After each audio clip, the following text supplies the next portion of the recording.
our today's session speaker, Professor Dr. Satish Ailawadi, Director General of IIM. And also, I wanted to welcome the management principals, directors, and HODs and faculty of all institutions who are present here on this auspicious event called Talk on Grooming Students to Face Challenges of. I'm extremely honored to get this opportunity to this event. I would now like to welcome Dr. S.P. And coordinating. So firstly, I thank Professor Satish for accepting our request to address the faculty and management and students of various institutions.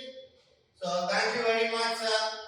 In fact, after when we had a discussion about curriculum and things like that, so I thought, why shouldn't people in Vizag take advantage of Professor Satish's knowledge in the world of management?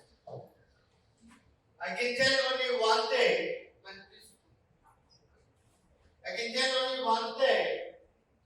I had the opportunity to interact with the best of the professors all throughout my life since from the day I walked into the world of management.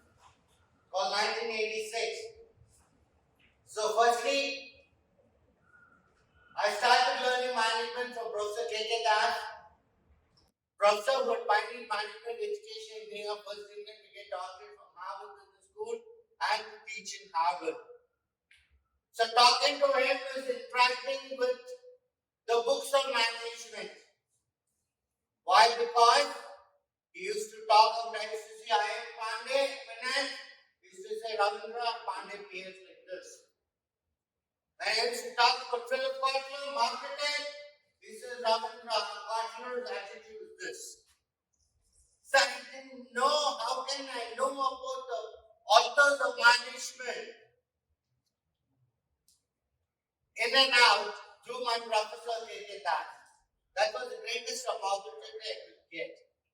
And I've been working with several professors, executives, like C.S.R. Anjanadu, a well-learned man, a man with management all over him, and many other professors like Professor V. Lakshman Rao, Professor Jagdish Rao, Professor C. Ratnam, Professor K.P.R. Shastri, Professor N.S.R. Krishnamurthy, Professor Panduranga Rao, Professor Balamohan Das, Professor, I can name several professors where I interacted and learned management. After which, along with the management faculty, I also had the opportunity to interact with the executives and entrepreneurs, because they are also part of this institution. Like General Manager HPCL used to come and teach before going for his duty at 9 o'clock, 8 o'clock, he used to come and take a class, 7:30. And at the same time, General Manager Hindustan used to come and take classes here. General Manager Steel Plant used to take classes here. Now, why I'm talking all this history is, it takes so long to understand the concept of management or any particular institution. To run an institution, firstly, we as management should have required amount of knowledge. So my hunger for knowledge, as Leslie Brown, one of the motivational speakers, says, I'm hungry. From the time I get out of my bed, I'm hungry for knowledge. Or some people are hungry to earn money. Or some people are hungry to make their presence felt. So hunger is there in every one of us. We should identify the kind of hunger what we have and the objective what we wanted to achieve. So that hunger for my knowledge and management never dies. So I was interacting with Professor Emmanuel, the former dean of IIT, and learning a lot from him, attending several conferences of Association of Indian Management Schools, everywhere, whatever kind of programs have been done all over. After all that, again I found my guru, that is Professor Satish. A big hand going for everyone. I'm very, very fortunate. I am very fortunate. Vizag is very fortunate to have a person like him who is willing to take over as Director General of IIM. He was former Director of IIT Ghaziabad, IIT Hyderabad. He worked in several universities, and inspired in him is he always wants to develop institution. That is his passion. After making his presence felt in IIT Hyderabad, establishing so well. I hope you guys know about IIT. How many of you really have a doubt regarding the difference between an MBA and a PGDM program? Boldly lift up your hand. Tell me, does anyone have a doubt? You have it. Do you know the difference? Yes or no? I don't know what. What you're saying like this, what is the lift up your hand when God has given your hand boldly. When I speak boldly. When I have a doubt, I ask shamelessly. I ask them shamelessly. Only way I can learn. If I want to cover myself, not asking a question, not to learn, I will never ever learn in life. So one has to be bold to ask the question, and one has to know the strengths and weaknesses, to confess and learn more. The basic objective of having today's talk is to elevate everyone to the next level. So the basic difference between the two kinds of management education offered in India. One is an autonomous institution like IIM, HLRA, call it IIM Ailawadi, call it SPJ, TFY, Symbiosis. All these institutions, they offer PGDM programs. Okay, now Symbiosis became a university. But ultimately, these institutions are autonomous status, autonomy. When you look at an MBA and a PGDM program, both give you the same kind of post-graduation program. But PGDM is an autonomous institution where you have the liberty to update the curriculum as and when required to cater for the requirement of the industry. But in an MBA program given by the university, it is because the university is very parent, runs several institutions, and it's got several systems. So in order to update the curriculum in the university, it has to go through a process. So ultimately, university was made in the manner in which they can coordinate with all 300 colleges or 400 colleges they have under their purview, so that everything can be executed very easily. So normally, university follows a system which can be adapted by any institute affiliated to the university. So they're mostly known for the QA system, question and answer. But here in an autonomous institution, we just been discussing before coming here. What is new we can do to help? Hey, Babu, hey, you put in church, can you kindly stop everything for a while? Close it. Close it. Land of the required. So, we've been talking about what is the value addition we can give. Every step. So, talking about the topic today, industry fire. It's a new topic for me also. Because as Nehru said, I'm a student also in my life, and everyone is a student also in their life. So industry 5 is industry 4.0. Yes, sir, am I right? 5.0 today we're going to talk on. 4.0 is basically working by yourself. 5.0 is working with the help of machines. He was talking about, he let him talk. If I talk, I can't shoot everyone of you. So this is a kind of lovely topic what he's going to deliver today, and which is going to help every one of us, because you guys are faculty or administrators, it doesn't matter. I'm an administrator, I'm not a faculty, but I like to update myself with knowledge. I can't run an institution if I don't update myself. So my request to you all is, kindly apply your mind, just keep questioning. In fact, in IIM, every question they give marks. I promise we're going to give a prize if everyone questions. The more you question, you're going to get a prize. If you keep quiet, you're going to get 0. Or we take money from you. You don't question. Alright, so thank you very much for everyone. I thank Teja, Ramas Madam, and all the faculty of IIM, including Bhaskar, who is a facilitator here. And thank you all. God bless and enjoy the talk. I think I've been taking a lot of time. Thank you all. Thank you so much, sir.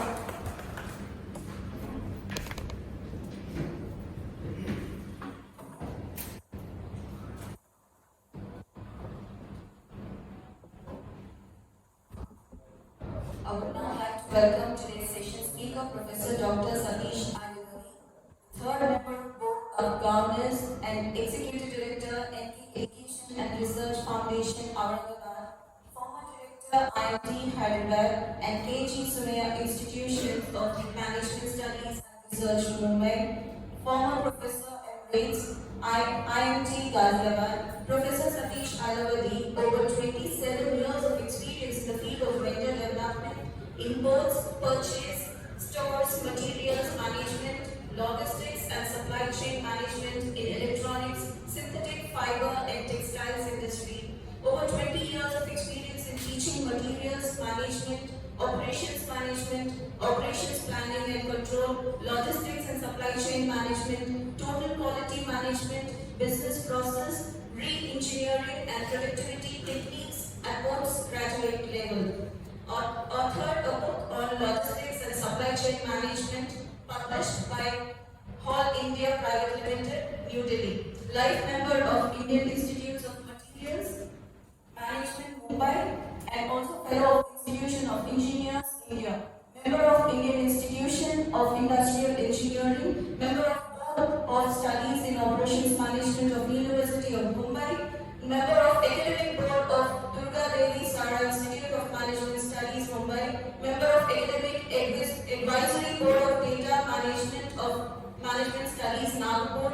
Specialties like materials management, logistic and supply chain management, total quality management, have attended the multidisciplinary opportunities and approached to a university development workshop at Harvard University, USA, and a short-term program for leaders in management education on innovating for excellence at Indian Institute of Advanced Management, Ahmedabad. Delivered course in materials management, Germany and Logistics and Distributions at the University of Applied Sciences, Austria. Please welcome him.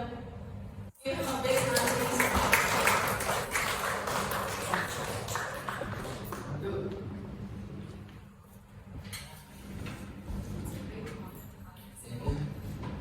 And very warm welcome. Good morning to all the visitors over here.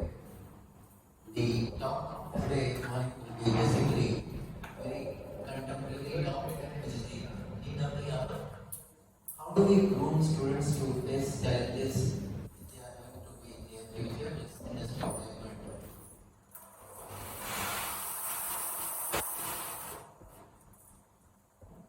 So that is what the talk is. My Prof presentation is going to be lesson 5 on introduction, evolution of industrial revolution, industry 5.2 advantages and disadvantages, and industry 5.2 strategies, new age businesses, new age skills, imparting new age skills, and finally conclusion. So this will be the Prof presentation. So to begin with, let me introduce what exactly is 5.2.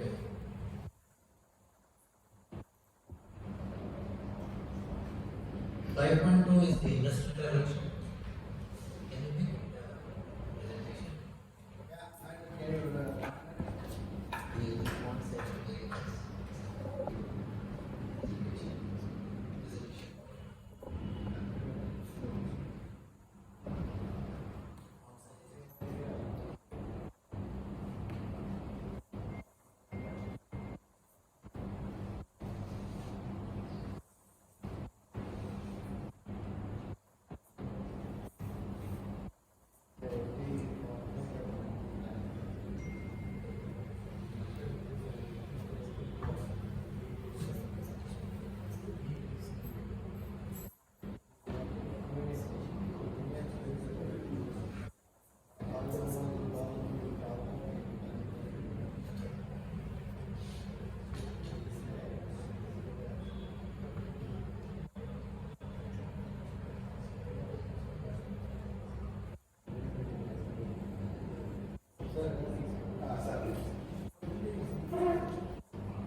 alongside machines, alongside advanced technology.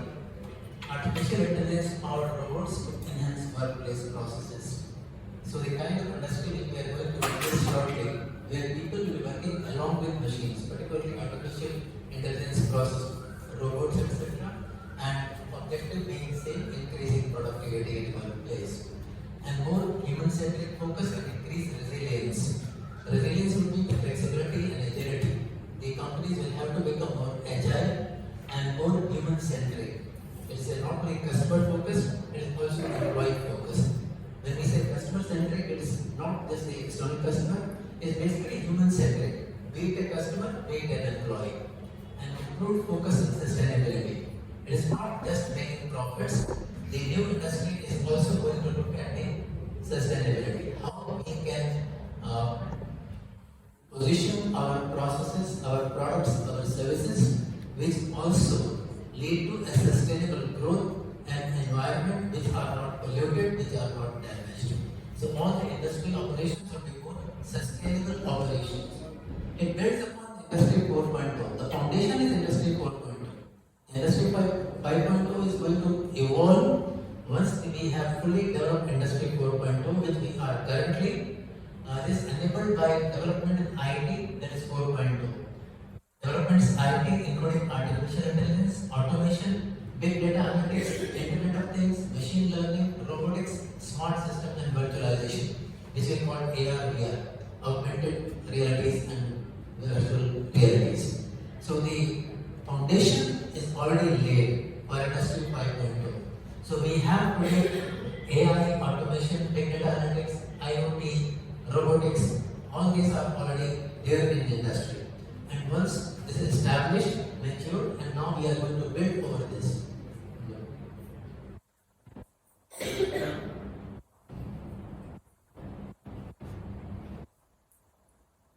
And it aims beyond efficiency and productivity in sole object. So far, the industry has been functioning or focusing mainly on efficiency and productivity, but the aim of Industry 5.0 is going to be much beyond having profits and the efficiency. It reinforces the role and contribution of industry to society. How an industry is being a part of the social system, how it is contributing to the growth of society. It's not just about making profits. It's not just about having efficient operations or effective operations. It's much beyond that. It reinforces the role. How does a company contribute to the well-being of society? Places the well-being of the worker at the center of production processes, uses new technologies to provide prosperity beyond jobs and growth while respecting the production limits and planets. All of us we are aware that the planet has the limited resources. Earth has the limited resources, and how industry can make use of this limited resources and still become prosperous, still provide jobs. And it will happen only by using new technologies. And the worker will be center of the entire process. It is not the machines. It is the person, the employee, the worker who will be at the center of the process. And he will be using new technologies and work for the prosperity and growth of the not only organization but the society. Shifts to focus on economic value towards broader concern of societal value and well-being. So as I said, the focus is more on societal value and well-being, not just the company alone. Putting people and planet before profits creates a new focus for the industry. Change is a paradigm shift. There is going to be a paradigm shift. The focus has to be totally different. The focus was so far on profits and efficiency. Now the focus is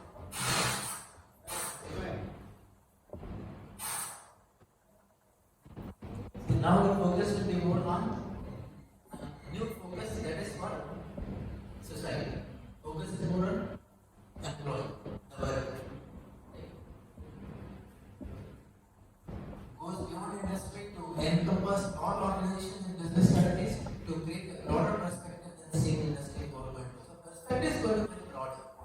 Whatever industry 4.0 is seeing, the perspective with which the industry 5.0 is going to grow is going to be much broader than what we have seen till now.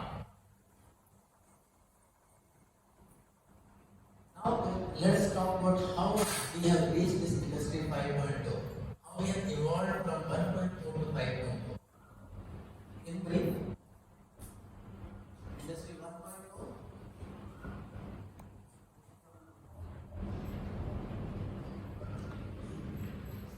Beginning around 1780, the first revolution focused on industrial production based on machines that were powered by steam and water. That is the industrial revolution. Next, around 1870, Industry 2.0, the second industrial revolution based on electrification and took place in mass production for assembly lines. So that was Industry 2.0. Then evolved into Industry 3.0. Around 1970s, industry saw automation using computers and electronics enhanced by globalization involving offshoring of production to low-cost economies, outsourcing. Then Industry 4.0, currently we are living in, fourth industrial revolution based on the concept of digitalization, which includes automation, artificial intelligence, connected devices, data analytics, cyber physical systems, digital transformation, and like that. So basically automation, be it artificial intelligence or machine learning or IoT, robots, automation, that is what is Industry 4.0 now. Very soon we are entering into fifth industrial revolution. It is focusing on man and machines working together based on the personalization and use of collaborative robots. So customization. The products will be customized to the needs of the customer, individual customer. So far we have talked about mass customization, that was Industry 4.0. Now over here, each and every customer can have a customized product. So it will be based on personalization and use of we call it cohorts. Collaborative robots can be also considered as cohorts. Workers being free to deliver value-added tasks to the customers. The workers are going to be empowered. Each and every worker will be empowered in Industry 5.0 to deliver what the customer wants. Goes beyond manufacturing processes to include increased resilience, human-centric approach, and focus on sustainability. As we said earlier, sustainability will become an important focus in Industry 5.0. It is not just manufacturing to the needs of the customer, mass customization or standardization. It is going to improve customization for each and every individual customer, providing value to that particular customer. That is what is going to happen in Industry 5.0. So there could be advantages. There may not be disadvantages, but there could be challenges.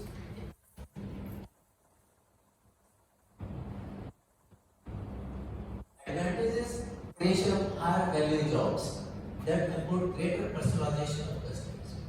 Obviously, when each and every customer is going to get individualized, personalized products and services, the kind of jobs that we needed will be entirely different.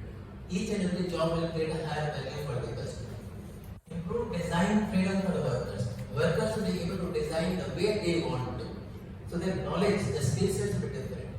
There will be design engineers whose job is R&D and will be developing and designing the products which are going to be standardized. No way. Every worker will be obviously a knowledge worker. He will be designing based on the customized needs and whatever specifications the customer lays down. Automated manufacturing process will help workers to focus more on improved and customized services and products. There will be automation, but this automation will help the workers and employees to create a service-based model, not just a product. Basically, the model will change. It's more of a value addition in terms of services, which will be totally customized at a time when the customer wants, at a place where the customer wants, at a price that the customer wants.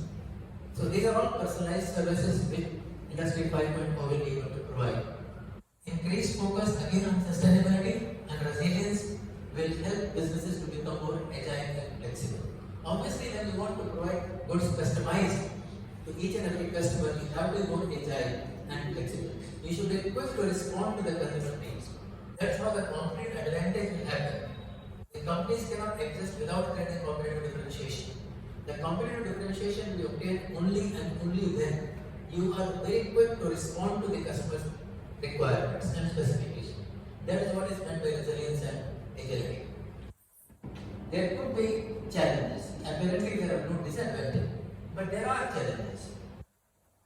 How organizations are able to embrace this new concept? See, unfortunately, all of us know what is going to happen, what is required to be done, but where organizations fail is how. What is not a secret? Everybody knows what is needed to become an organization of a world repute, a world class organization. What needs to be done is not a secret. What differentiates a company from other is how. How you execute your strategies and deploy your resources to do what you want to achieve your objectives and goals. So challenge will be how organizations are able to adopt to this new concept. Organizations that can become more human-centric, resilient and sustainable will alone be able to spearhead the future solutions. Organizations that fail to keep up will fall behind. So each and every organization today has to gear up to face the challenges of 5.0, which is more human-centric focus, resilient, agility, customized products and services, and human being the center in the entire process of delivering products and services. The strategies could be, so obviously we need to, as I said, how. How is nothing but strategy. What we need to do. First is human-centric. A strategy that moves people from being seen as a resources to being genuine assets. So human beings are going to be seen as a genuine asset. It's not going to be looked top. It has to be human beings are the real assets of an organization. This implies that rather than people serving organizations, organizations will serve people. Instead of talent simply being used to create a competitive advantage and value to our customers, Industry 5.2 refocuses to also create added value for workers in order to attract and retain the best employees. So they have to provide value to customers. How do they provide value to customers? Obviously, first you have to take care of employees. Because all of us perhaps will agree, you cannot satisfy an external customer unless you satisfy your internal customer. Your employees are your internal customers. So you have to take care of your employees, and that's what is going to happen in Industry 5.0. Then is resilience. The next part of the study is resilience.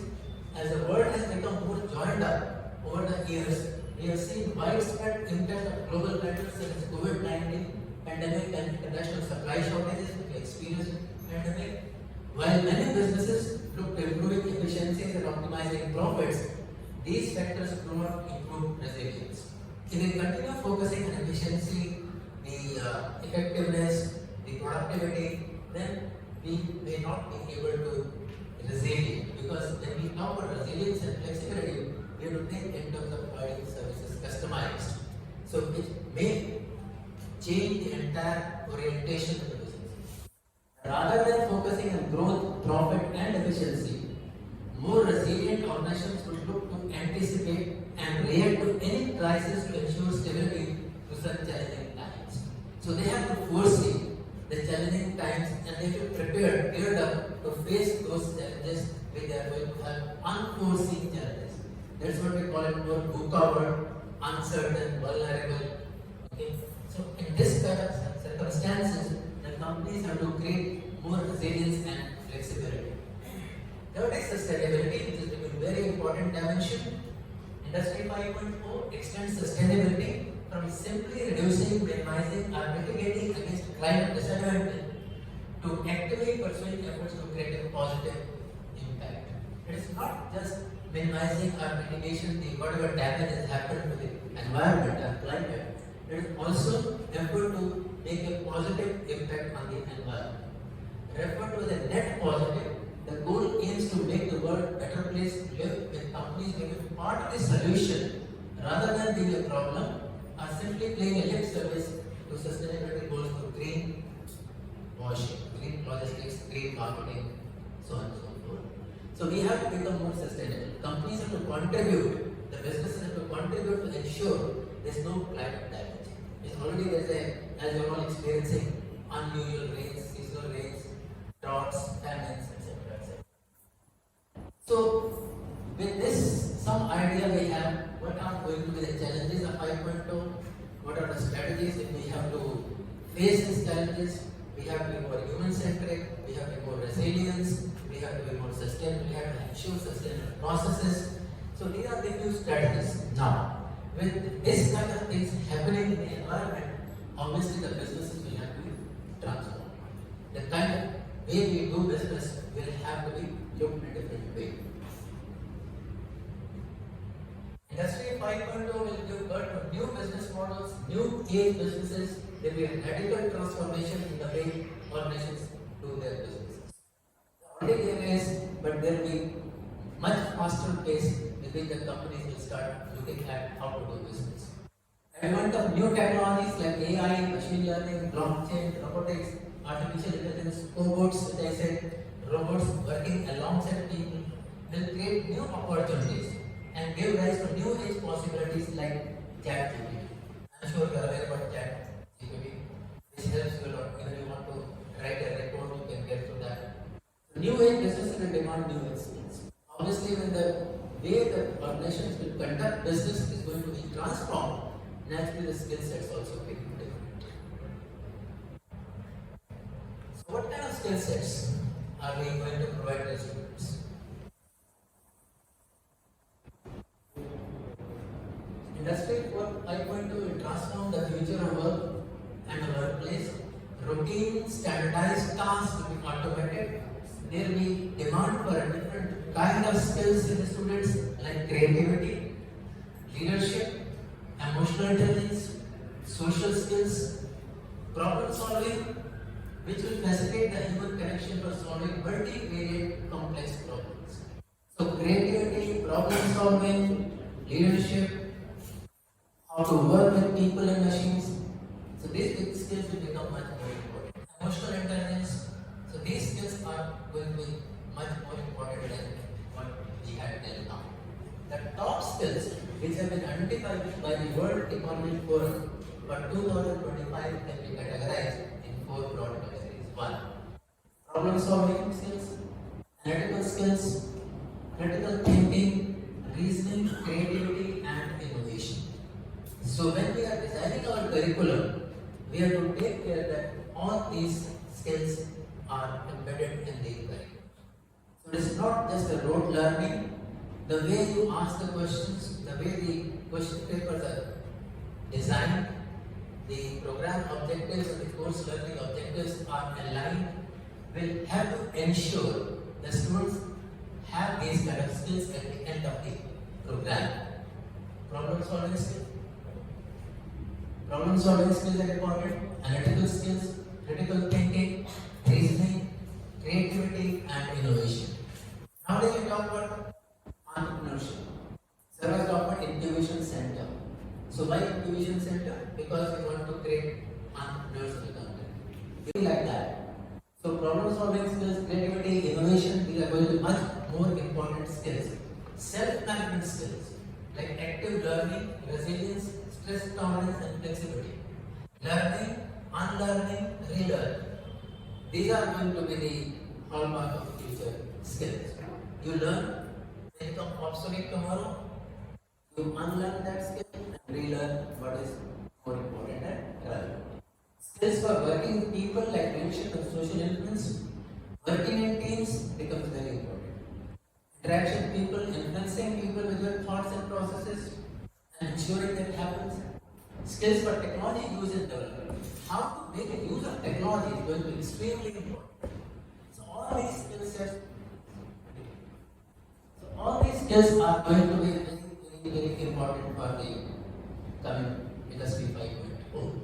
So we have to be very clear while designing the curriculum. All these dimensions are captured in the way you ask questions and the students answer. You evaluate them, and then accordingly you find out who are the kind of people who are imbibed with these skills and who couldn't.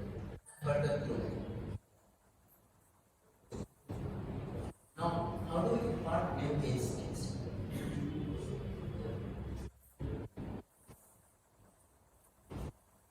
Higher education institutions, which we are a part of, need to revisit the process of updating curriculum, developing curriculum to impart new age skills and enhance employability skills. Now, how to do this is very important. All of us sitting here is our paramount duty toward the society. How do we update outdated curriculum, how do we keep on developing the curriculum so that the new age skills which I just now mentioned are captured and the graduates become more employable. So what are the various ways and means? One of method is through industry connect. So when you are developing a new curriculum, it has to be not only industry oriented, I call it industry led. It's not just industry oriented. The curriculum in this kind of environment, the new age which we are talking about, has to be industry led, not industry oriented. So far we have been talking about industry orientation. Means we have the curriculum which is oriented towards solving business problems. No. Now it is going to be, it has to be industry led. What does it mean? Here we have to talk to the industry professionals who are working, not the retired professionals, who are working at a senior level positions, who come together, apply their mind, deliberate, and make those kind of a curriculum which is required by the students to understand and face the challenges of industry. So that is very important. So have a board of studies, academic advisory board, where mostly the representation is given by the corporate professionals rather than anybody else. So corporate connect becomes important. In what way? There is a curriculum development. Then comes internships, more experiential learning, on-the-job training. That's why even the NEP 2020, when they are talking about 4 years UG program, there is an adequate emphasis on internship. Even after first year, second year, third year, they have emphasis on internship.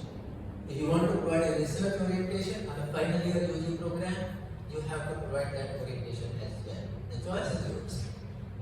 And interdisciplinary area, a lot of changes with NEP 2020 has said. It's basically to gear up the students to face the challenges of interdisciplinary. If I'm an engineering graduate, I'm studying in engineering, why can't I learn some other skill?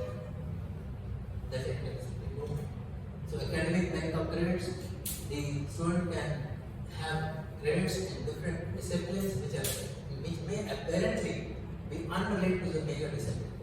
Nonetheless, this will enable him to take critical decisions. Creativity, innovation will happen only when he or she is exposed to interdisciplinary students, not just engineering or maths or humanities and all. It's a cross-disciplinary approach which NEP 2020 also is emphasizing. So that is primarily to make people more employable, primarily to face challenges of industry 5.0.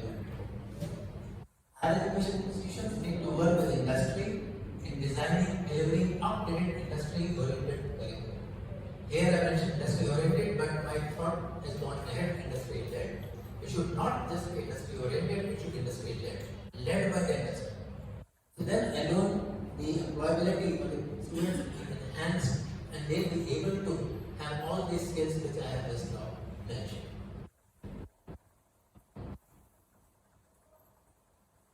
HAI's higher education institutions need to adopt participant-centered learning with innovative pedagogical interventions or transformative learning experiences from their graduates. Like sir was talking about research, incubation, case studies, simulations, so on and so forth. These are nothing but experiential learning, participant-centered learning. The students have to participate while learning is there. In fact, to my mind, the job of a faculty is no longer knowledge dissemination. Because today technology is available which can disseminate knowledge. So then what is the job of faculty? The job is not only to knowledge disseminator. So far, the faculty was seen as a knowledge disseminator. He knows something, he delivers the whatever knowledge he has. No longer this is going to be the task of the faculty. Then what is the task? Knowledge creation.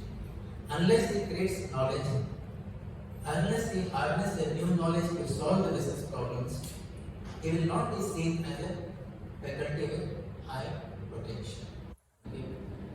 The growth of this kind of faculty will be stunted, and if we have to grow, we have to come out of the comfort zone and we have to imbibe ourselves new skills. Knowledge dissemination is just a passing. Today have technology, the student sitting at home can listen to a professor in Stanford University and learn about supply chain. He doesn't have to come to the class to learn supply chain. If I have to teach supply chain, I have to do something whereby I can deliver much more than what is available on YouTube or any other medium. So that's the problem. So it has to be more participant-centered learning. That's one. Two is the right kind of faculty to a mind is who creates learning environment. It doesn't teach anything. Just creates that learning environment. The onus of learning would lie on the student himself.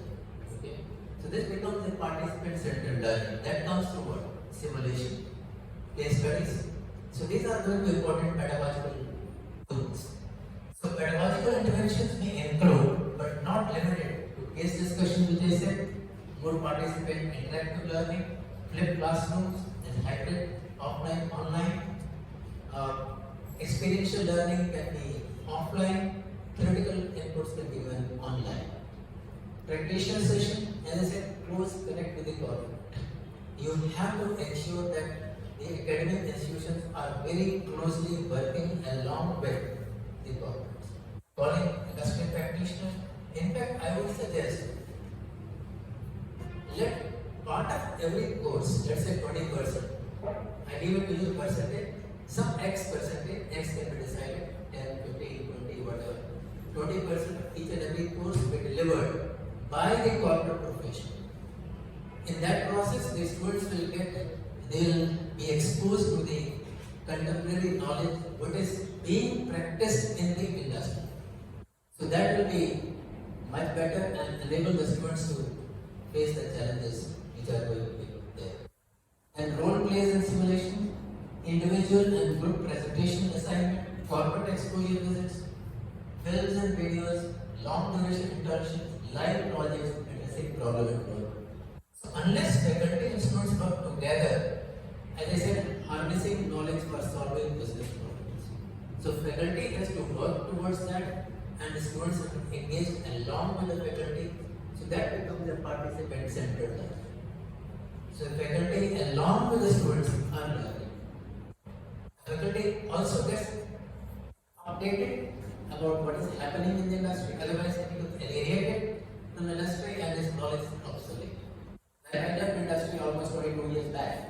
So naturally, if I don't understand what is supply chain now being practiced, the supply chain which I practiced way back in 2000 or 1997 and all is obsolete, totally obsolete. No longer supply chain is what it used to be. It's totally changed. And if I am not able to know and learn how supply chain is practiced now, I will not be able to add anything.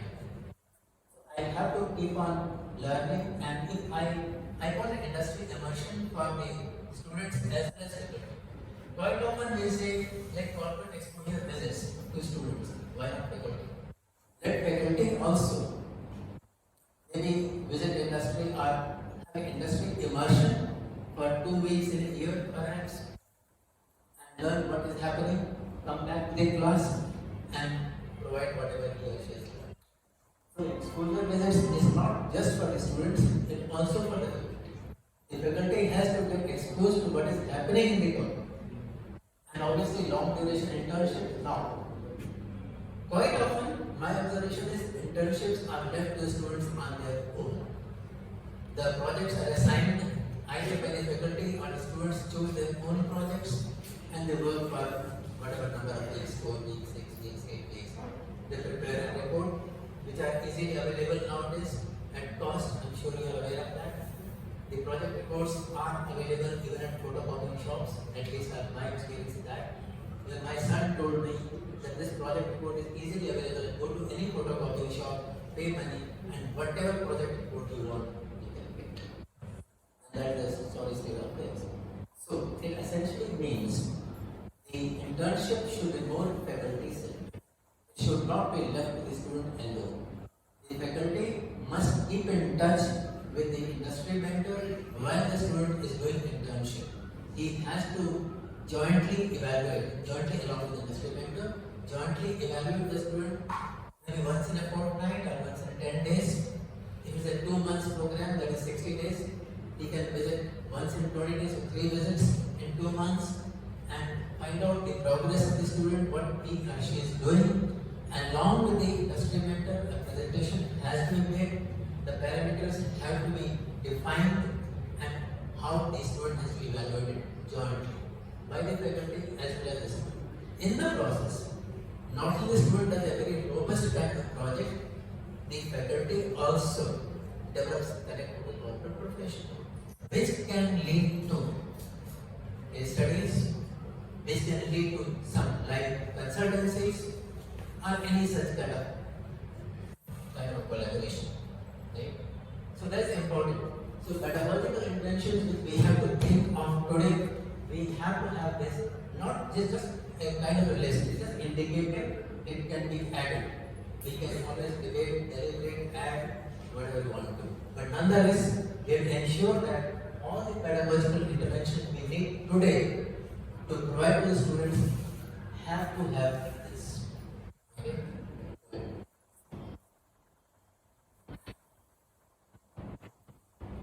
The focus would be not only problem solving skills, the focus would be only problem solving skills, critical thinking skills, analytical skills. So these are more important skills in today's environment. Problem solving, critical thinking, analytical skills. The new age learner need to develop the urge to learn, unlearn, relearn, which I said is very important. The pace at which the technology is changing, all of us end up with obsolete knowledge. If I don't read, as I said, I left industry 20 years back, and if I just don't read what is happening in today's industry, my knowledge of supply chain, logistics, rural quality management is just obsolete, not relevant anymore. So I can't read. So I have to keep on interacting with corporate professionals, read what is happening, various business reports, what is happening in different organizations, be it FMCG, consumer durables, IT, telecom, whatever is happening, and then bring that knowledge to the classroom. I am redundant. That's important. The only skill that will be important in 21st century is the skill of learning new skills. And that was a long time back, which is very much bad. So only skill is needed, learning new skills. Learning, unlearning, learning new skills. That's very important. Not only that, quite often you have to learn new systems. Like suppose if I have worked in Larsen & Toubro, I have learned certain procurement systems, inventory control systems. I leave L&T and now I join Dr. Rees. Obviously the systems are going to be different than L&T. Whatever I learned in L&T, I have unlearned and then learn what Dr. Rees and bring something new if I can. And the process continues. As and when I keep on switching jobs, I have to keep on learning, relearning, whatever. Okay. So that's important for us to understand. Finally, to conclude, Industry 4.0 refers to robots and smart machines working alongside people with added resilience and sustainability goals included. Resilience and sustainability. Two prominent words. Resilience and sustainability. That happens when human beings are working along with machines. We don't call it robots, we call it cobots. Okay? Whereas Industry 4.0 focus on technologies like IoT, big data, Industry 5.0 seeks to add human, environment, and social aspects back into the equation. Industry 4.0 is purely about machines, digitalization, IoT, AI, ML, blah blah. Whereas Industry 5.0 will bring human being and the environment into the system. Okay? Industry 5.0 can be seen as complementing the advances made in Industry 4.0 to support rather than supersede. So Industry 5.0 is not superseding what is happening in 4.0. It's just complementing, building upon that. The further build kind of a construction, you can say, you can visualize it as another floor to the building. So Industry 5.0 is adding to that whatever happened in Industry 4.0. So Industry 5.0 requires human intervention, where required, moves away from excessive automation to incorporate critical thinking and adaptability while still taking advantage of precision and repeatability of machines. So machines will stay, but along with that, excessive automation will not be there because we talk about customization. You can't have excessive automation. So human intervention becomes imperative. So human beings along with machines, while looking at sustainability, being resilient and agile. That is what is the final communication to face the challenges of industry. Thank you. So any questions? Aurangabad, I'm advising one institution, you won't believe, two of my students at the age of 18, two girls, one ran away with her boyfriend and one tried to commit suicide. They had their own family problems because the parents separated, the father married a woman and this girl was feeling left out, emotional problems.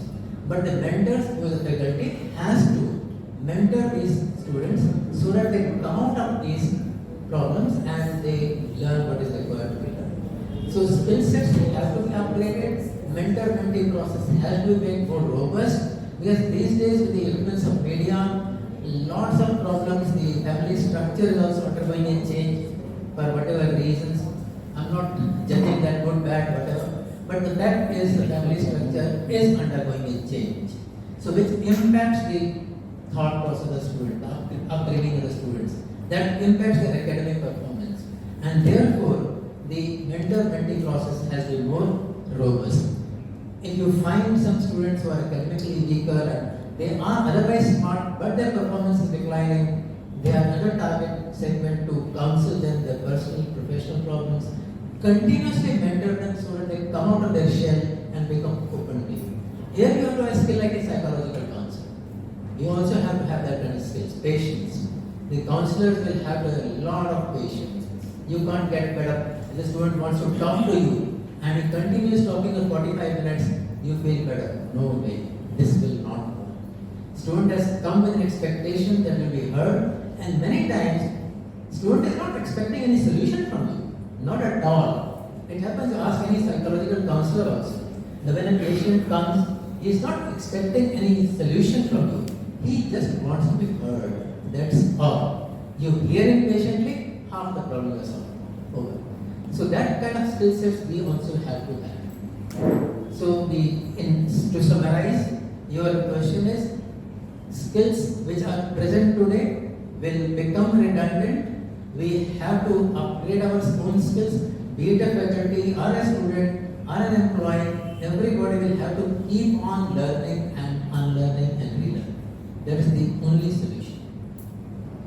Thank you, sir.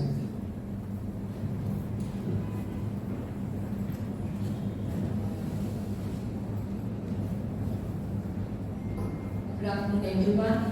Indeed, it was a very insightful presentation by you, sir. My question is with regard to the knowledge creation. Pardon me? Knowledge creation. Okay. In this world of new intelligence, where we came from analog and transformed to digital, and now we are entering into the new intelligence or more intelligence world. And you said knowledge creation should become part of faculty's vertical. True.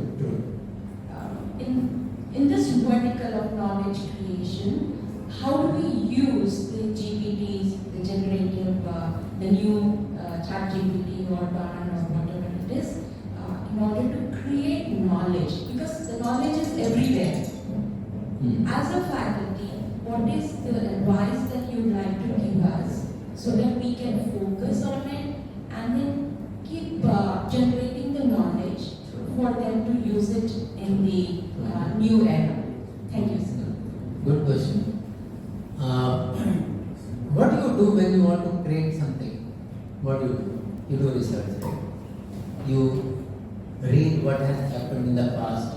That's what your research methodology is also. Most of you who do PhDs are having PhD, there's a research methodology. How do you start it? What has happened in the past? Who has worked a similar field? Whatever literature review and all that you've done. Now, you find some gaps. What is required to be done in today's context and what has been done 5 years back or 3 years back or 2 years back. The context changes. Please understand, in business or in a commercial world, I will say everything is contextual. What is true in Mumbai may not be valid in Visakhapatnam. What is valid in Visakhapatnam may not be valid in Bangalore. Contextual. Everything is contextual. Now, you have gone through various reports, research, studies, articles, whatever has happened with the past researches, and now you find perhaps in this geography it may not be so relevant, possibly. Right?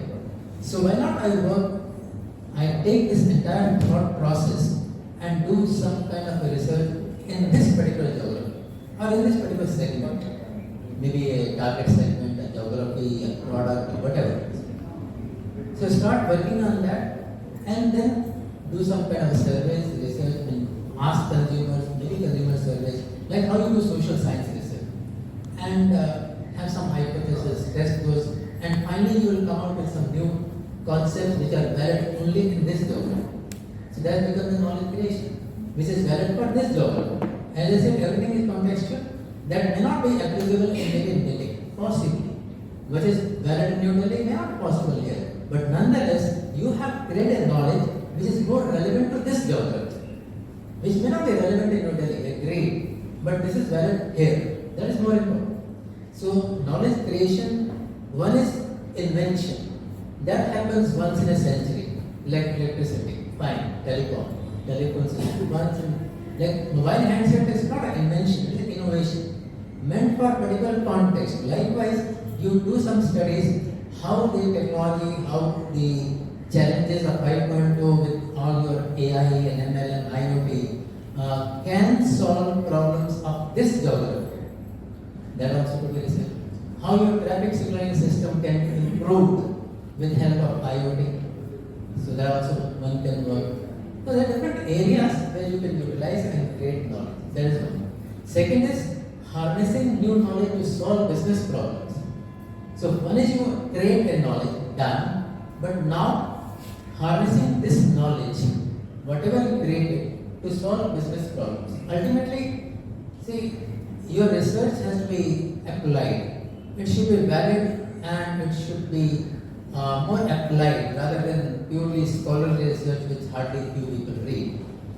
It's very nice to publish in PSR and internationally peer-reviewed journals and all that.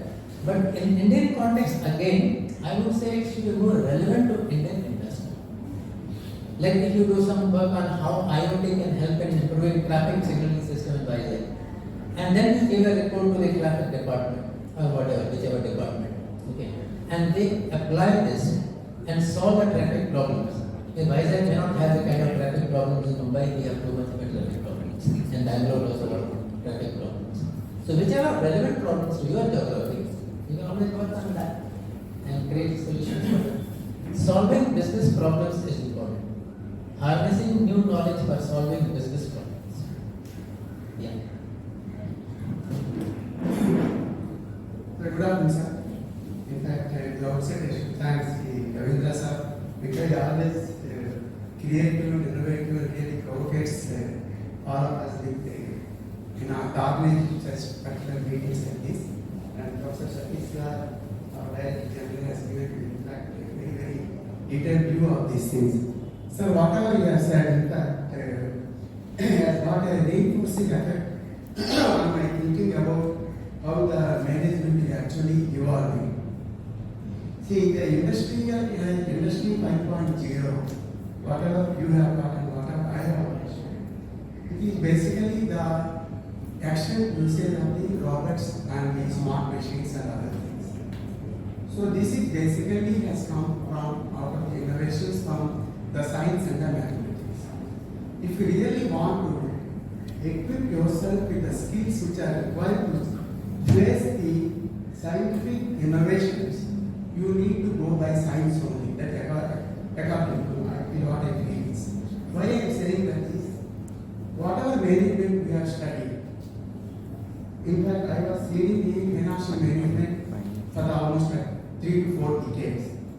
And I interestingly, I found that on management book, financial management book, written by Pauling, that is basically the quantitative finance.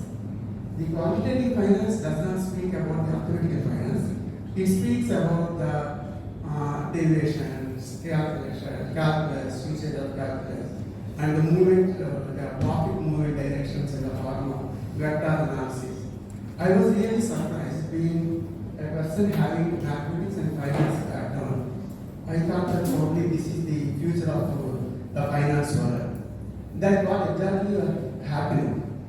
You have referred to the simulation. Simulation is nothing but when if you are a human being, when he cannot work with 2 or 3 variables more than that, and there are young variables where he will tend to infinity. Actually, you need a software that is simulation software, which the other day also you were suggesting the institute to acquire. Admire your work, and also readily our teams are agreeing for that. So this speaks about how we are all trying to take the organization forward. I feel that in the subjects, whatever subjects we are taking, we have to take this mathematics and science. One or two examples only I want to give. When Dr. Dubush Sukara was the governor of RBI, he is having a physics background. And during that time, the globalization of the institute, and he has brought one physics term into the finance system. That term is nothing but polarization. He talked about financial polarization and how internationally it affects the currency movements. So I really thought, because polarization I know very well, but how financial polarization takes place is really a good question. If you really want to understand the world economy, the way the trade is done, the way the currency movements are done, then probably you need to know the polarization differently. I also see in one of the HBR reviews, when they talked about the benchmarking, they have coined a new word. Yesterday, you and the editors have also written about this benchmarking. Particularly the HBR, whatever periodicals are there in our IAM. Benchmarking, I have seen in one of the articles in the HBR, they have gone to a step ahead, saying that benchmarking is a old term now. There is no point in benchmarking something. You have to go for bench drafting. Bench drafting means suppose I am here. Now I need to look for what are the benchmarks and say I am already to the institute. And I have to enhance or increase my benchmarks, or if I'm thinking about perception about benchmarks to that level. That is known as bench drafting. So that way, if you look, everything is coming from the science domain. I always believe that from product development and the product innovation, there are a number of products. Unless I improve myself, there won't be new product. So for this new product, I always used to say that in chemistry, we have only 120 to 130 elements. In the entire universe, how many compounds are there, how many mixtures are there, how many items are there, they are single units. But all these single number of units, they are made of this 120 elements. Similarly, in the finance, we have n number of products. Ultimately, we made of interest, exchange, and commodity, and nothing else.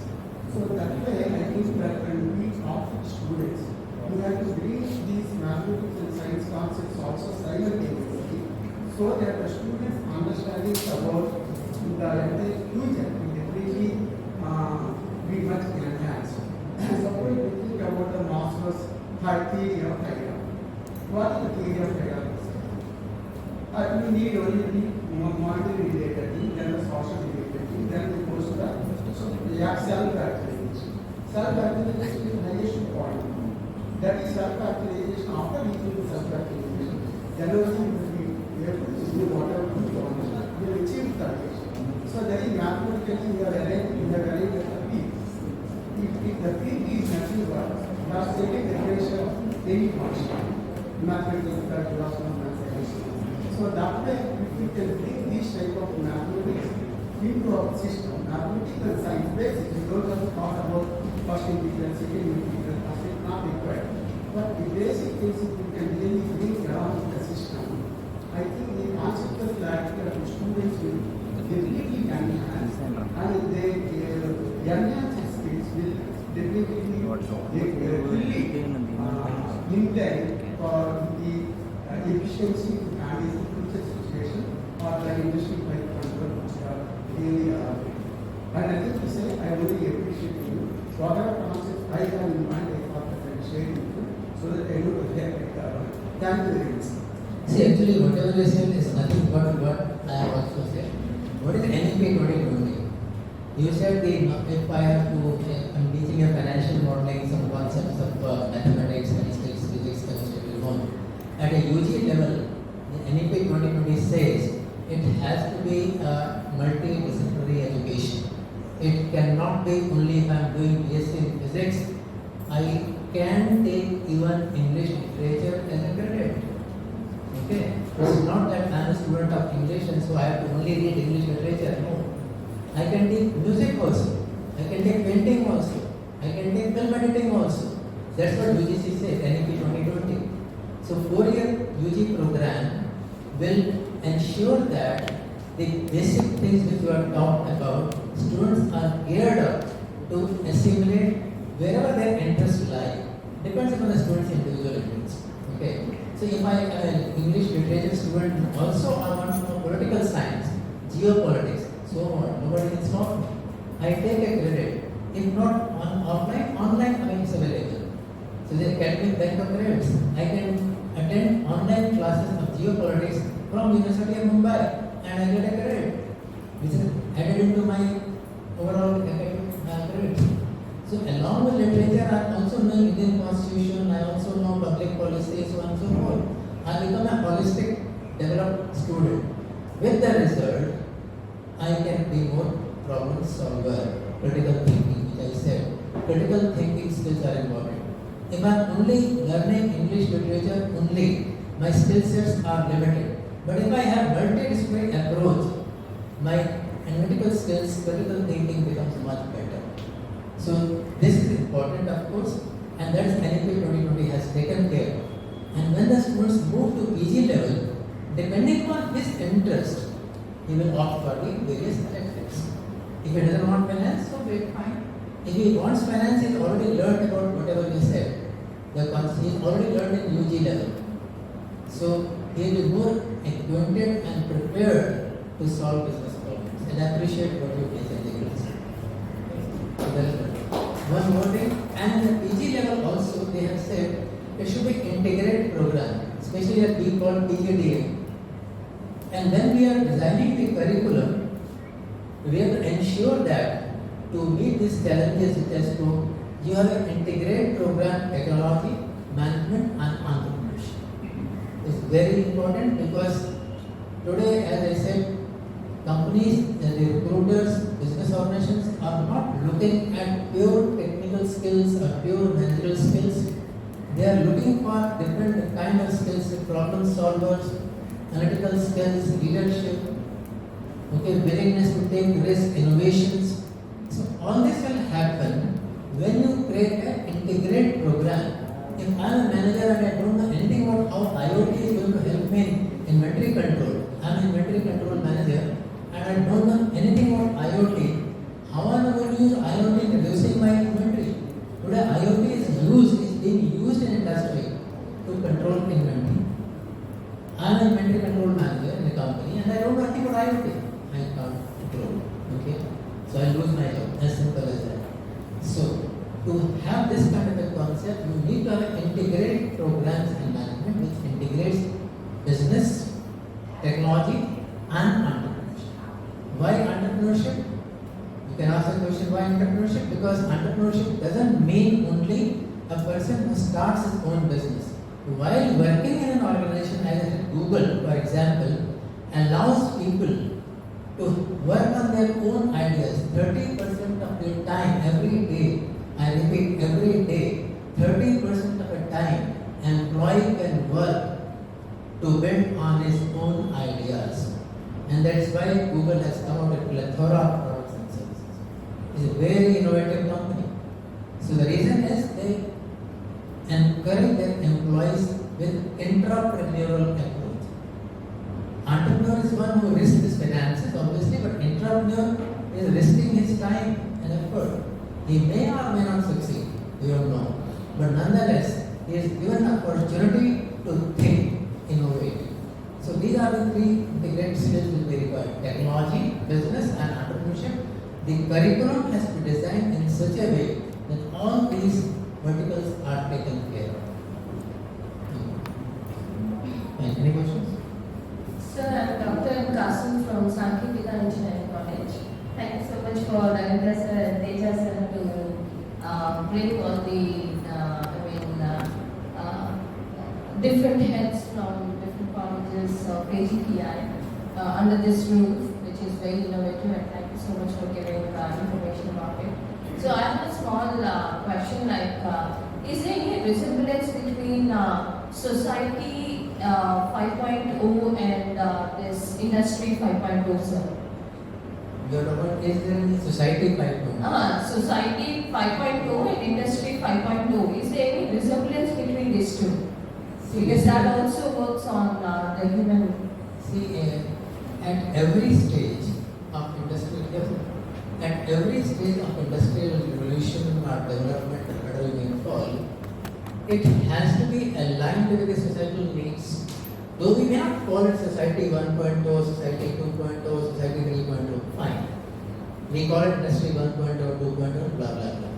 But nonetheless, every era has to be aligned with the context of that particular time, whatever is needed by the society at that era, whichever.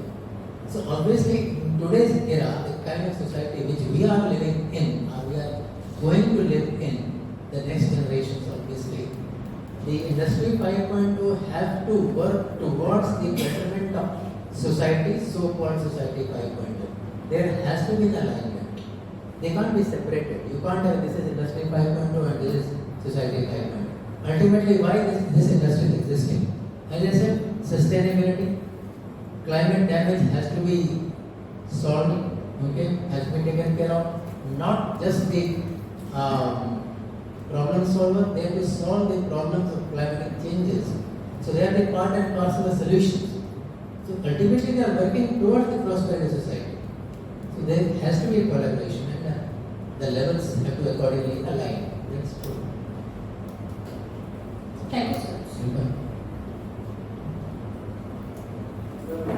Government or any more questions? Sir, Yes. Industry 5.0 is available for all kinds of industries? Obviously, yes. So, Like I give an example of a healthcare industry. So now the medical doctors are working on an app which can diabetes. You want to measure diabetes, and the devices will tell you what is the solution, but the doctors will monitor. So there is a device app. You have that in your mobile phone. It will control your, tell you what are your sugar levels, but you'll be under the supervision of medical doctor. So there are devices that will be developed. since it is supporting more of human interference, is there any possibility of more job opportunities? Yeah, as I said, the skill sets have to be enhanced. See, every industrial revolution, the different kind of jobs evolve. Like earlier there used to be typewriter, and when I started my career there used to be typist in the office. They were having manual typewriters, then came electronic typewriters. I'm sure you must be aware of, many of you might not have seen also. Right? Telephones, there used to be bulky telephone systems, now you have small handsets. So at every stage, as the technology develops, new products come in, new designs will come in, the old things will be obsolete, and newer jobs will be, only the kind of jobs will be different. Obviously, a typist are no longer required. You don't have any stenotypists, secretaries. Every manager, even a CEO himself types out the letter, the word, Microsoft Word. He prepares his own Excel sheets. So that's why the knowledge of MS Excel becomes important for even a CEO. Even if you are CEO, you don't have a secretary these days. Where are secretaries? I don't see any secretaries in CEO's office. Earlier, when I started my career, there used to be.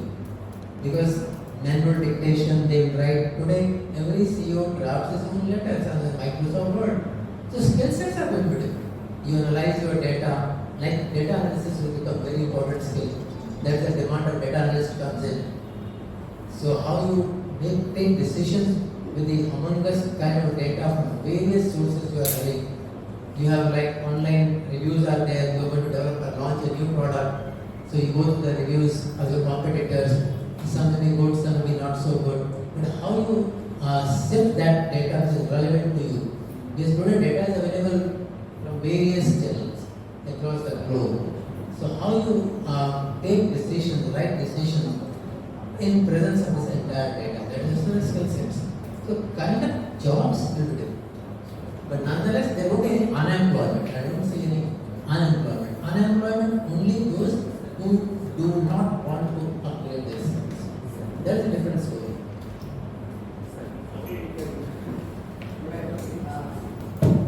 Firstly, I thank Professor Satish for the lovely presentation and an eye-opener for everyone of us. And we being a teaching profession, our outlook should be how we can adapt, because we've been talking about change management, we've been talking about situation-based management, we've been talking about adapting the situation and how we can leverage on.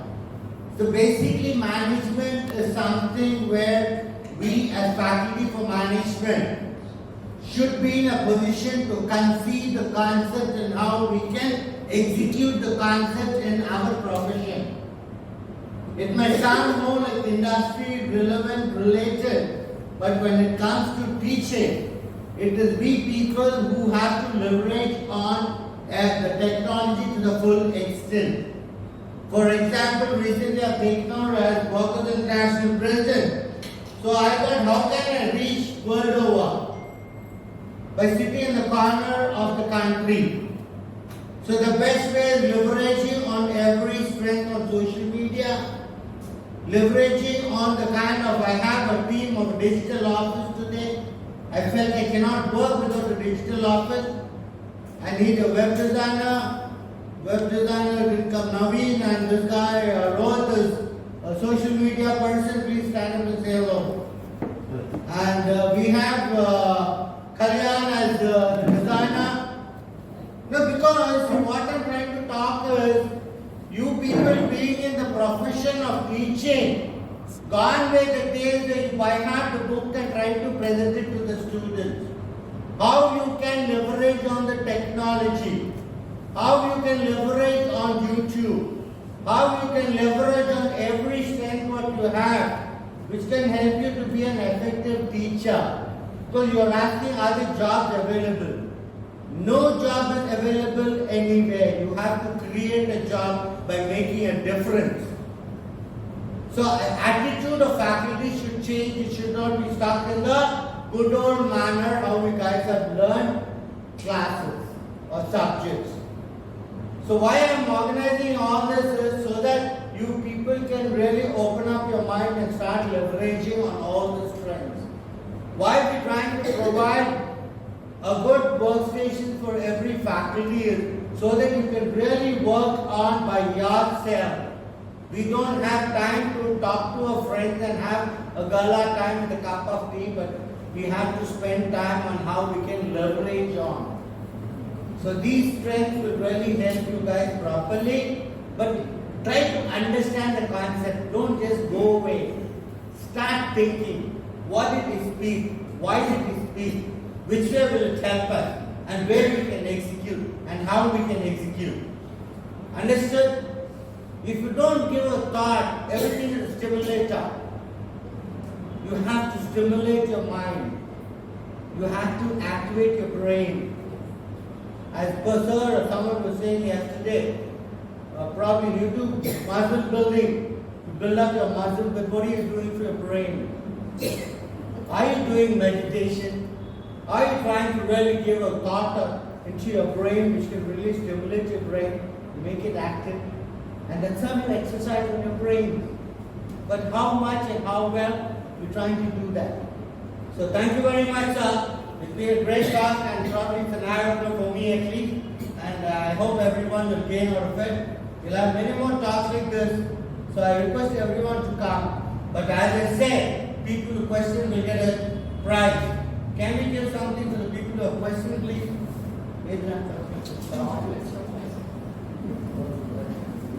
So who are the questions, sir? You come, sir.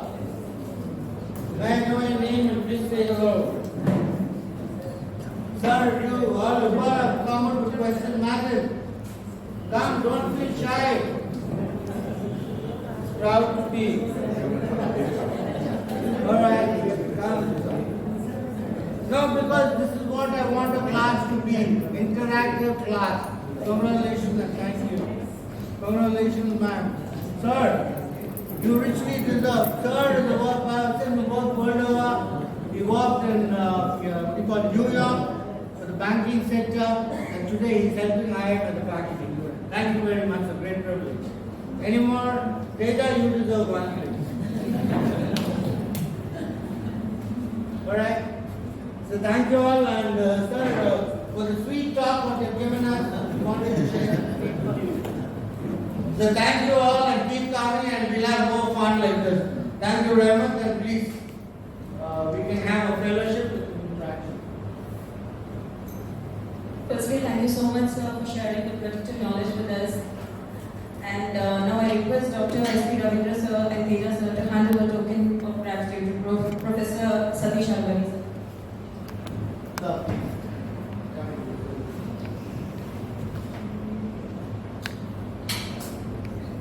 Little photo this. Phone this please. Tejas sir, phone this. Thank you very much, sir. Vizag really deserves your presence. And because the academic part of the area is much higher. Thank you very much, sir.